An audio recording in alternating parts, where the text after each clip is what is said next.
Oh, really sorry, guys. All right, so let's kick it off, dude. All right, cool.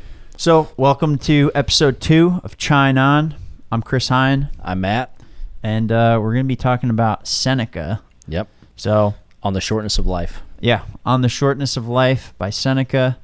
And why did we pick this? Chris, I probably have to thank you first because I knew of Stoicism, Yeah. but I never jumped into it and really understood the fullness of it. And then you turned me on to that Daily Stoic. I told you about that? You told me about that. I thought you told me about that. You told me about that. And then you subscribed to it. And then I you subscribed and I told started me to getting the do. emails. Because I didn't subscribe to it. Oh, I think I heard from maybe from Tim Ferriss or something. But Maybe. I don't. Regardless, me and you had talked about it. Anyway. I subscribed to it, and then they send you this email every morning, and it's like a 30-second to 60-second read. It Get just you all kinda jazzed up. Get you really jazzed up for the day. And then from there, I was like, if there's this many quotes that somebody can send me 365 emails, then like there's got to be something to this. Yeah. So then I started reading a little bit and like looked into Marcus Aurelius and then Epictetus, if I'm saying that right. I know he's got good stuff, and I just downloaded another audiobook. And then Seneca, this is supposed to be, he's supposed to be like one of like the forefathers of Is Stoicism. he like one of the original guys, and then did Marcus Aurelius come after him? Yes. So Marcus Aurelius, so I hope I'm just doing this correct. Matt, tell me about the history of Marcus Aurelius and the Stoics. Well, dude, their history is so colorful, it's nuts. But Seneca was born, I think, in 4 Just CE. the year 4. Just the year 4, yeah. Oh, yeah. What year were you born? 4. 4. Yeah. 4, yeah. CE. And then I think, like, it had to have been like 2 or 3 generations after Seneca is when Marcus Aurelius came along. I Okay. think. So, yeah. So I think he took some of his stuff. Dude, I'm sure. so on this, I don't know what the main takeaway that I got from this is. So it's called On the Shortness of Life. So it's like I think it's a letter that he's writing to somebody named Paulinus, and basically so the first quote from it is, "It's not that we have a short space of time, but that we waste much of it. Life is long enough, and it's been given in sufficiently generous measure to allow the accomplishment of the very greatest things, if the whole of it is well invested." So I guess the follow-up quote that's from here is also, "The part of life we really live is small, for all the rest of existence is not life, but merely time." Yeah, that's awesome. Dude, He starts off with a zinger. Yeah. I mean, he starts off. Yeah. Let me tell you how it is, little bitch. Yeah, it just blasts off right away. Wasting your fucking time. Dude, if you don't read the entire book, you can read the first page of this and kind of get it. Yeah. And it's And nuts. so this is my third time reading this in about 6 years, and each time I come back to it, I am in a totally different place in life. And when I first read it, I was wasting a lot of my time, and I was kind of falling into a lot of the pitfalls that it talks about. The crazy thing about this essay that he talks about is that it does tell you in a general sense of like how you should spend your time and how you should live, but also it more just is telling you the ways not to. Yeah. Like it's telling you what the pitfalls are. See, I didn't even really think that it told you how to live. It was more or less, don't do these things. It doesn't really give you a direction. It just more says most things that you're going to do during your day are probably a waste, and you just don't know it until you really dive in and find that most of it is just wasted time. Dude, how much of your time do you just waste? Way too much. I mean, I think about it, like I just started working out at night again. My daughter goes to sleep at about 8 o'clock, and I'm finding that those late hours I waste sitting and watching 2 hours of TV, and I've tried to do now like an hour working out, and then like I'll spend a half hour to an hour reading.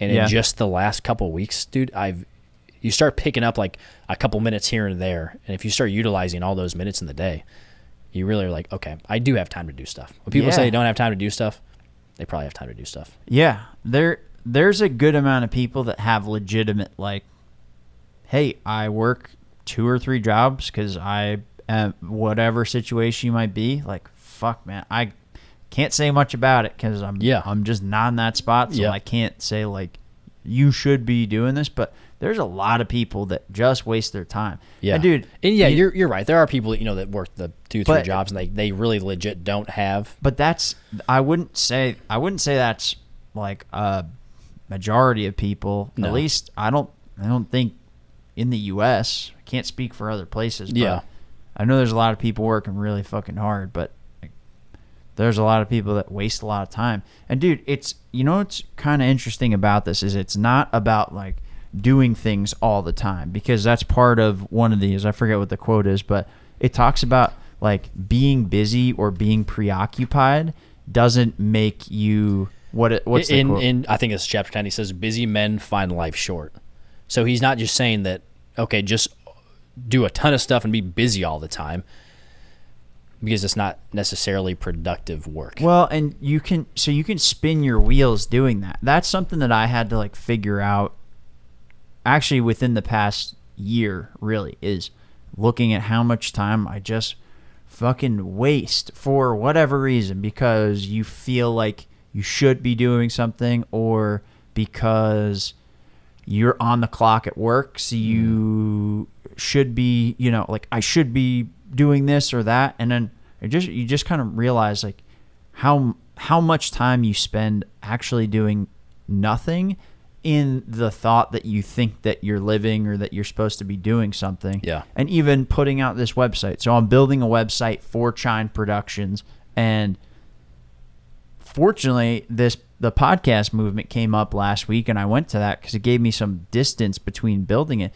But in the course of 3 weeks, I had probably spent legit over 100 hours working on it's a fucking 2-page website.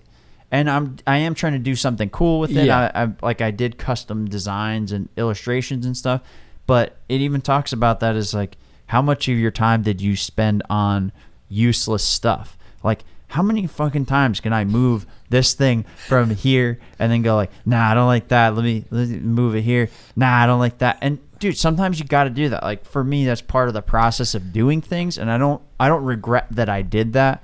But at a certain point, it's like, why am I not able to sleep to the point where I have to wake up at 4 a.m. to go work on this website? And then I just throw out what I did anyway because I spent all that time. Yeah, I was fucking tired. And then by noon, after working on it for 8 hours, I'm like, wow, that was... You might just be trying to be too much of a perfectionist. Totally. I think that's a big problem. That's my like imposter syndrome type thing. Yeah, because you work and it was probably fine the second or third time you did it. But then you'll look. I'm not saying you, but you'll find somebody finds something wrong with it. Like, oh, I can move this over here and this over here. Yeah. I've never made a website, but I could imagine that there's a lot of technical placement of things that would make it more difficult. It's not even so technical. It's like so much. It's because a lot of these tools, like I use Elementor with WordPress. It's like some of these things, they make it so easy. It's such like drag and drop that. Really, like, I don't know anything about web design, but I figured it out using this. And it's like a lot of trial and error. Yeah. It was much more like you just get burnt out on doing those things. So like part and with this too is it talks about like people try to spend so much time, whatever it is, attaining a high office, building their wealth, doing all these kinds of things, and like I think those are good things to do, which is part of the struggle with reading this and like it's accepting almost it. Like what I got from it was your goal at the end of the day is gonna be different for everyone. So like him, what do you mean? So like if I'm not mistaken, he like held office, and I don't know if he was an emperor. He did a lot of stuff, but in the writings, he almost made it sound like he worked so hard and did all these things, but in the end, he realized that it doesn't even matter. Exactly, yeah. He was like, okay, I've done all these things, but for him to write this, he must have not felt fulfilled himself, and that's why he wrote that. After doing all this great stuff. I mean, he obviously made an impression on a lot of people because over 2,000 years later, we're reading. We're sitting here talking about this it's book. a good point. This doesn't seem like this came from somebody that just like kind of, philosophy and stuff. This seems like somebody that fucking wasted a lot of their time doing useless shit. And now I need to tell everybody also not to waste their time. Yeah. Well, I think that's part of life though. Like having worked in all these different places I worked so far, doing a wide variety of jobs, renting cars, fucking working at aircraft maintenance tracking companies, doing sales, customer service, all this different stuff.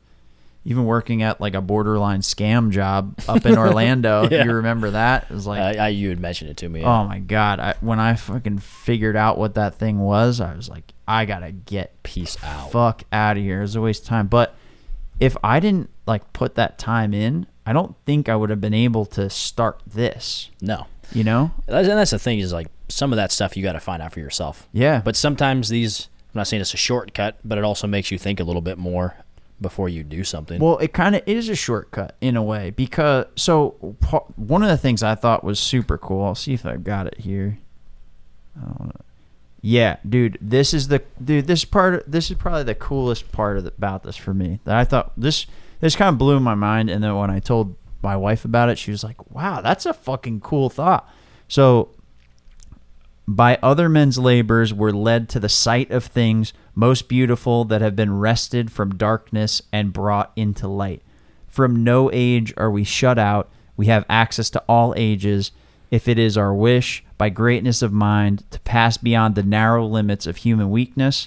There is a great stretch of time through which we may roam. Yeah. And he's talking about philosophy and philosophers, and just reading them, you can actually, it's like, in a way, it's kind of like time travel, because you can see what we're fucking doing right now. We're literally reading, they're translated, but we're reading the words from some guy 2,000 years ago, and by reading what he actually thought and truthfully thought, we have a portal into another time. That's crazy to look at it that way. I didn't think about it. Yeah. And we get the benefit of a life lived, and we get the benefit of the distilled knowledge.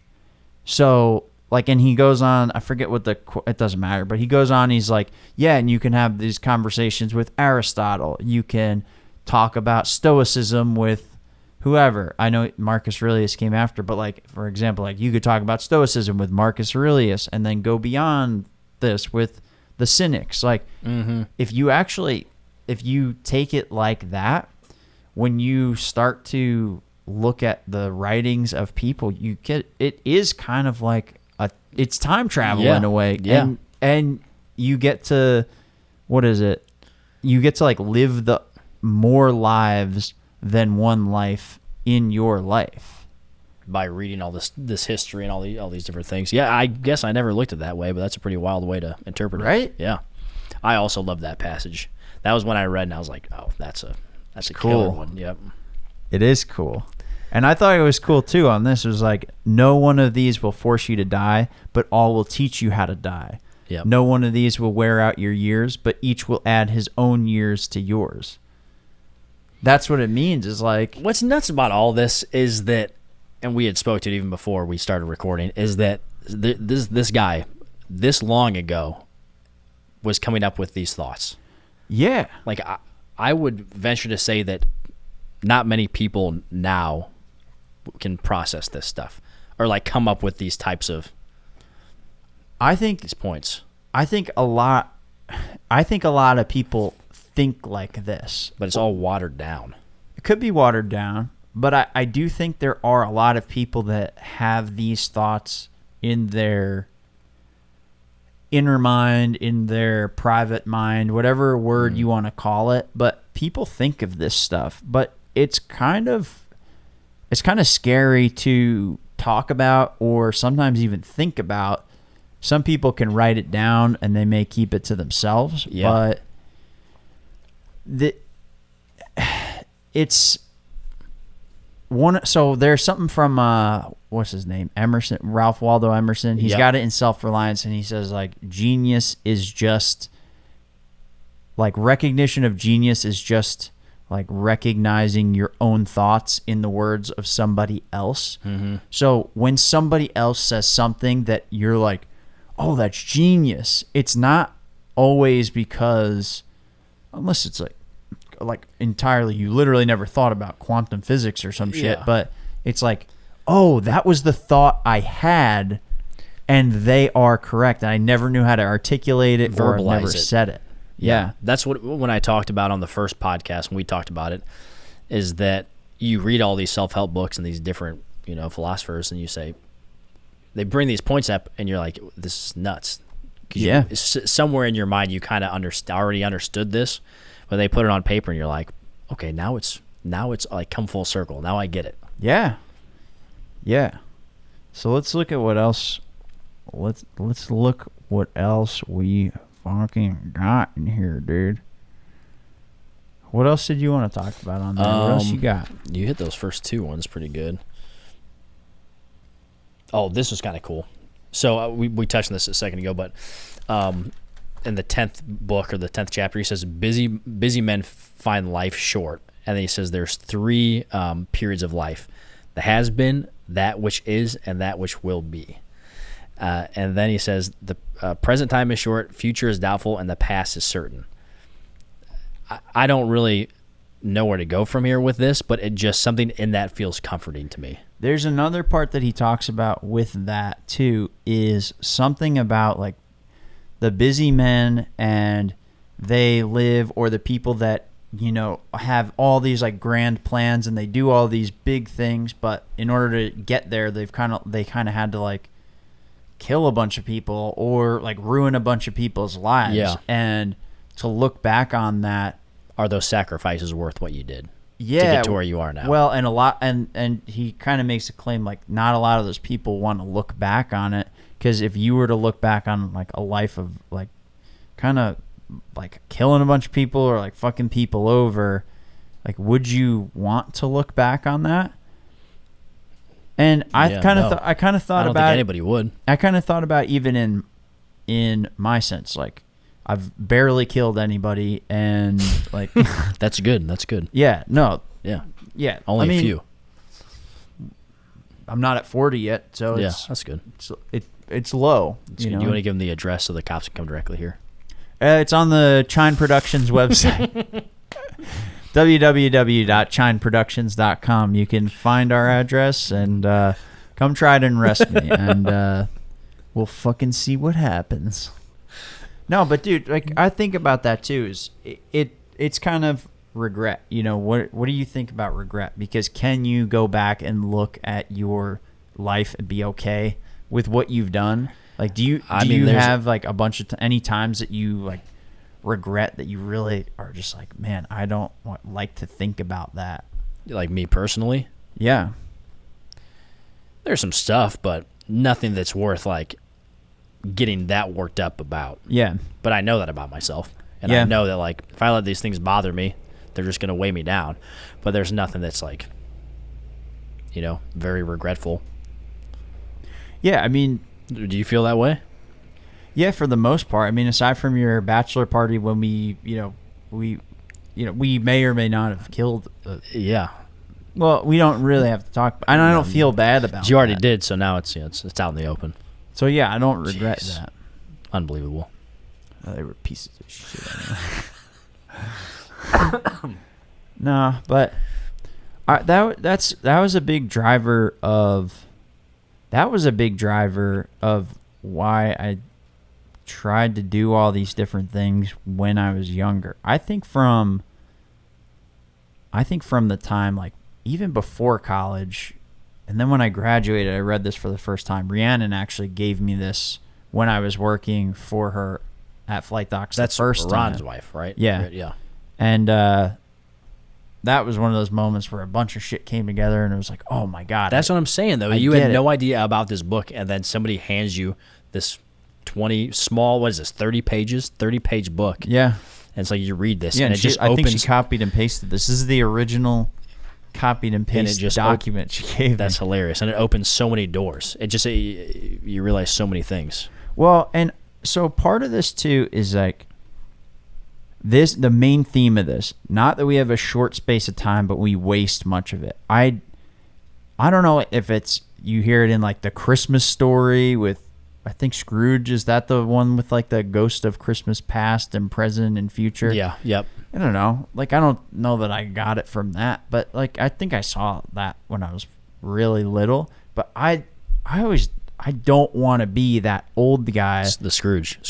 Well, I don't think I'll be a Scrooge, but I just don't want to be somebody that looks back on their life right as they're about to die and is like, fuck, dude, I fucking missed it. Like I didn't fucking do what I was supposed to do. Like, and why?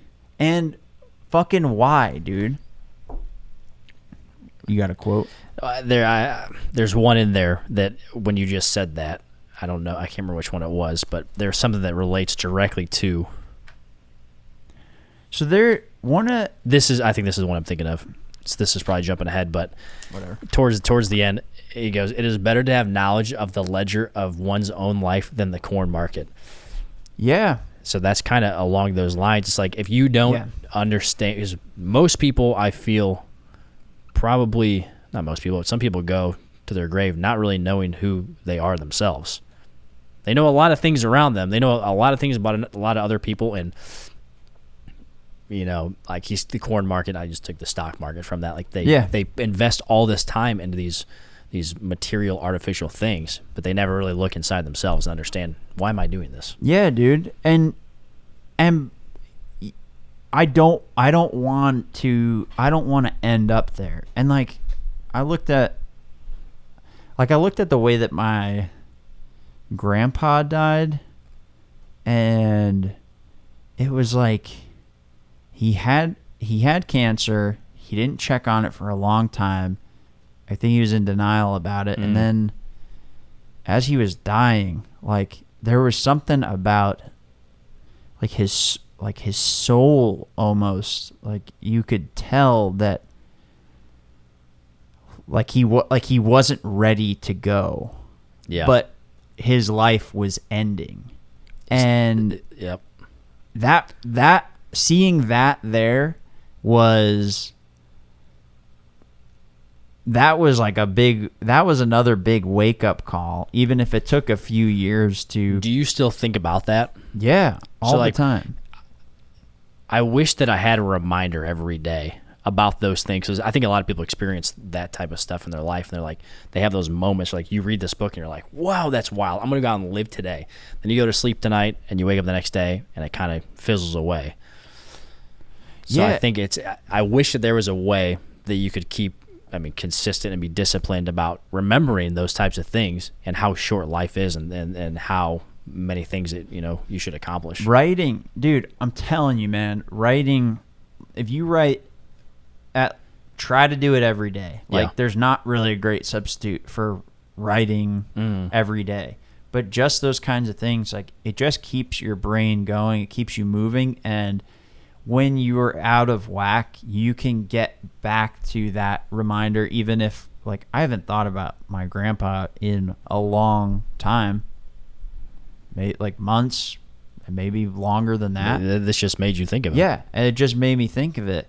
But if you stay, so like the reason why it made me think like that is seeing him go through that, and maybe I had some of this in the back of my head, but if you're like plugged into what you actually feel and what you're actually thinking, and something like that happens, and you think about the span of your life, it really is not that long of a time that you have, and it's really easily wasted. Yeah. And you can waste it in so many ways. You can waste it by being lazy. You can waste it by doing so many things that you don't have time to live. Small things that don't matter. Yeah. That's another thing that he talks about in there. Yeah. Is that most people don't realize that they're wasting their life, because if a tiny incremental thing is happening to you each day, you're not going to know. Yeah.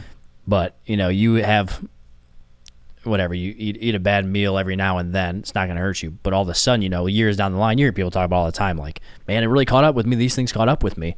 And that's what he talks about too, is that these incremental things, you start wasting a little bit of time here, a little bit of time there. And then by the time you get to the end of your life, those moments add up and you say, oh my God, what did I do? Yeah. Well, and you also got to look at what you are, quote, wasting, right? And what that actually means, because you can also fall into the trap of thinking that you can't have any free time or any free moments, and that's part of what I've falling in the trap of with the website and spending. Yeah. You feel like you don't have free moments? No, I feel guilty when I have free moments because I'm starting this business. I am taking the music stuff more seriously, so I'm actually doing that basically every day.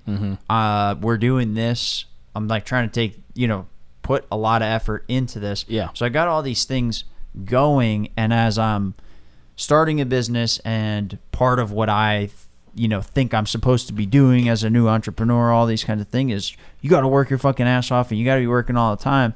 And yes, you do. That it is actually true, but also, what are you working on, and like what are you actually spending your time doing? Are you moving your title on your website back and forth 100 times? Yeah, yeah. Or even like a little fucking doodle that's underneath the title, then 50 more times, so the title and the doodle really line up. Yeah. But like, and I've had to kind of teach myself how to get away from that, and I fall into it basically every 3 days. Like it's a never-ending cycle. Every 3 days? Yeah, probably on average. Yeah, it's like, oh, I remember it. Perfect. And then I live like that for 6 hours. There's something out there about creating habits, and you should never, I think, have more than 1 day break in between whatever habit you're trying to form. Yeah, for like 30 days. Yeah. No, I think just like forever. Or maybe it's 2 days. But you like don't do something for 2 days, it'll throw you all out of whack. Dude, that's why you're probably on your third day, you spend 2 days, messing around, and then you're like, oh. Dude, yes.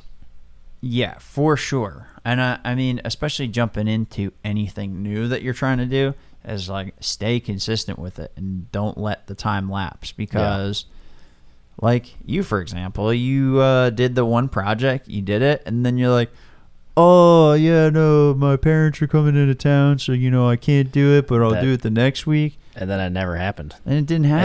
I still haven't finished that. You still haven't project. done the second And I wanted thing. to learn how to do, this wainscoting and all that stuff in my house. And yeah, I haven't even got to it. It literally, until you just said this now, I forgot that I was going to do that. It's not that we have a short space of time, but that we waste much of it. I waste 0% of my time. Life is long enough, every moment is except utilized. if you are Matt Reed and you waste it on dumb shit. Did he put my name in the book? Eating your kids' snacks instead of hammering things into the wall. Dude, wow. Honestly. This guy was ahead of his time. You're going to have a kid in a couple months, and they do have some decent snacks. Matt Reed is a fucking idiot. He's devoted to no good, really forced at last by the ultimate necessity that he perceives that it's passed away before he was aware that it was passing. He really could read the future. Jesus, dude. Oh, my God. This guy knew what the fuck he was talking about. But, like, overall, on this thing, it's basically don't waste your fucking life. Yeah. And it's not easy to not do that. It's pretty tough. I mean, I feel like no matter how many books you read and how well you utilize your time and what you focus on, everybody's going to waste at least a little bit of time. So I think it's just minimizing the amount of time that we do waste. Yeah.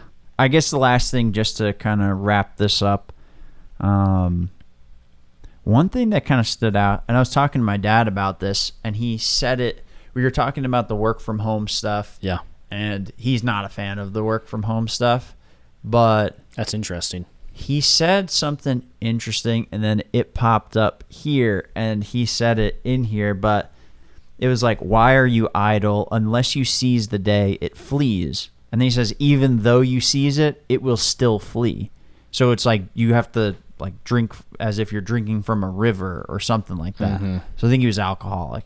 And no, I'm just fucking with you. And Wait, was Seneca your dad? my dad's not an alcoholic. His dad was an alcoholic. Oh.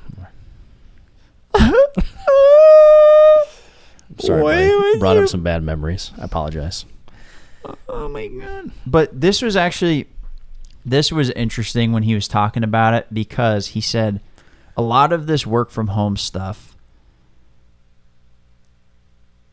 a lot of people try to make it where it's like a very rigid and structured day. Like, I'll wake up and I'll do this, and then at this time we'll have these meetings, and then we'll work on this stuff and this. He's like, it's not really dynamic. Like, you're trying to make your life fit this rigid thing, but really his thought is if you go into the office, it makes it more dynamic. He's into that shit. And honestly, after reading this and thinking about it, he's probably right, because that's what I did when I was working from home at the last company. It was like, all right, my real work day doesn't start until noon because I call the West Coast, so I'll do the music stuff in the morning, and then once noon or 1 hits, then I will switch over to doing this, and then during the later afternoon I will do the demos and blah blah blah, and then I'll finish it up with emails. It's like, and you didn't have that rigidity before when you were going to the office? Not really, and I didn't even have the rigidity when I was working from home. I was just trying to make it. Did you get more done, you think, when you were at home or when you were going into the office? Probably the same. Yeah. At the end of the day, probably the same. When I was going into the office, I was spending a lot of time spinning my wheels. Mm-hmm. Like, the earlier part of this, the flip side of it is trying to do as much shit as I possibly can and not really getting that far with it. I was doing meaningless stuff for the sake of, because I was there and I should be doing something, I was doing meaningless stuff. That part of that too is a reason why this kind of stuff is important, because if you're happy to work somewhere and that's what you want to do, that's fine. But if you're somebody that has like a brain like mine, where if you're not doing the thing that you're supposed to be doing, it will not let you rest, and it will not tell you why it's not letting you rest. It just won't let you rest. And you have to spend your whole fucking life figuring out why you're fucked up in the head. And then you have to change things to accommodate that. But like, if you're in that spot where you're spending all this time spinning your wheels because you think you should be, then you either it's stressful. It's stressful, but you gotta change your mind set, or you gotta find the thing that you are supposed to be doing. And that doesn't mean that, well, I'm in this boring job and I really wanted to be a painter, so I need to be a painter. It's like, find the thing. It is way more dynamic than people want to make it out to be. And you got to find the thing that's like piquing your interest and making you actually think through things and solve problems and want to make things better. Because rather than showing up there and having that spin out, like, what if I take a chance and fucking do something like this and go for it? And and I just happen to be in the spot where I can do that. I had a good job before, and like, I don't have a kid yet. I got baby's on the way, so I got like a limited window to get this thing really humming before I don't fucking sleep, and I'm like you. Yep. And thinking, in those kind of situations, it's thinking like, what am I doing here? I don't have much time in life, really, and how can I take back that time and not have like a short life that I look back on and I'm like, I wasted all this. Yeah. Or not all of it, but I wasted a bunch. I wasted a bunch because I was scared. Mm-hmm. And I was worried maybe what people might think, or I was worried that I'd fail, or I was worried that I'd succeed and have to do that again.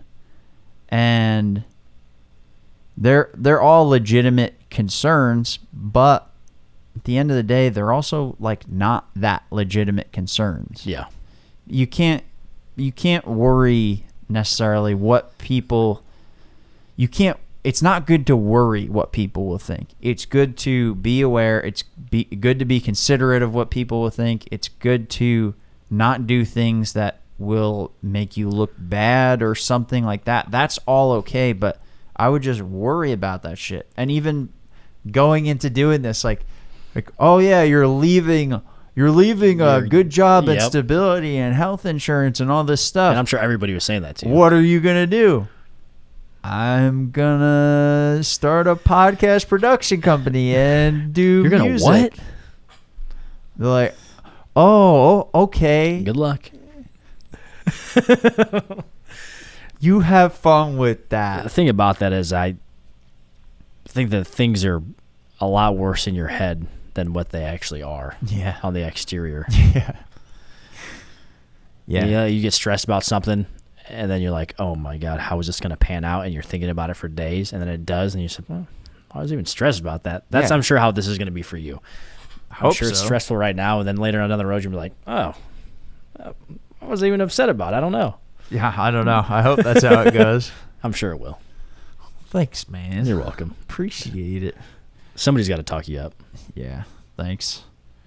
No, it's good. I'm glad I'm doing this. It's like a whirlwind of stuff, and especially after going to, like we were talking about before, going to podcast movement last week. Mm-hmm. I got an email from one of the distribution companies, like I don't know, like 2 Fridays ago, not even 2 weeks ago, like, hey, we're gonna be at this thing. Are you going to like podcast movement? I was like, what is this? And I just looked it up. It was like a whole convention in Nashville, like 4 days of, like, it's a trade show. And I was like, you know what? Fuck it. I'm gonna go. I was trying to convince my wife to let me go to Vegas. I don't even like going to Vegas. I fucking actually don't really like Vegas at all. And then once that came up, I was like, hey, you know how I'm like starting a company and all this, and you didn't want me to waste all this money? What if I went to this conference instead? It'll probably cost me the same amount of money. And she was like, okay. Yeah. So I got a prime. This isn't vacation. This is an investment. Yeah. Yeah. Exactly. Yep. So, but dude, going to that really opened my mind to what can be done with this stuff. Like there's people making a shitload of money, not selling ads. They've got a couple hundred listeners per month, but people subscribe and they make these communities, and there's a lot of people so doing much stuff really out there. Really cool stuff, man. And if you think about, like, dude, if we keep doing this, we may be able to kind of give people this same kind of thing where he talks about whatever, like the philosophers and having stuff documented and what people were talking about. Like, we can talk to really interesting people. For sure. Like the guy that just walked past the door here and he was like, hey, dude, what are you doing? Oh, I'm thinking about starting this. Like, do you know this person? Yeah, I know this person, blah, blah, blah. And it's like, we can just fucking talk to people. I think you're going to run into a lot of people like that have something they're passionate about and something that they want to talk about. Yeah, I hope so. But I do want to be able to talk about it and, like, get those people on and have these kind of conversations and record them. Because basically, you and I are, like, fucking idiots. Yes, yeah. But we're not like experts on anything. We're like smart idiots, or we're dumb smart people. Something maybe. like that. Yeah. But I don't know. I think a lot of people have these kind of questions in their head, and I guess even if they don't, like, fuck them, whatever. It doesn't matter. Just keep doing it. But I don't know. This kind of stuff is interesting. And then now I bet people at this point are like, Yeah, life is pretty short. What are we talking about? Why are we still? still I mean, listening to you? I have to get I'm out gonna of here shut and go this do off. something productive. All right, dude, you want to wrap this up? Let's wrap it up, dude. All right. Well, thanks everybody for joining us. This is episode 2 of Cheine On. I'm Chris Hine. I'm Matt. Thank you, everyone. Have a good night. Cool. It's good. All right, dude. Hell yeah.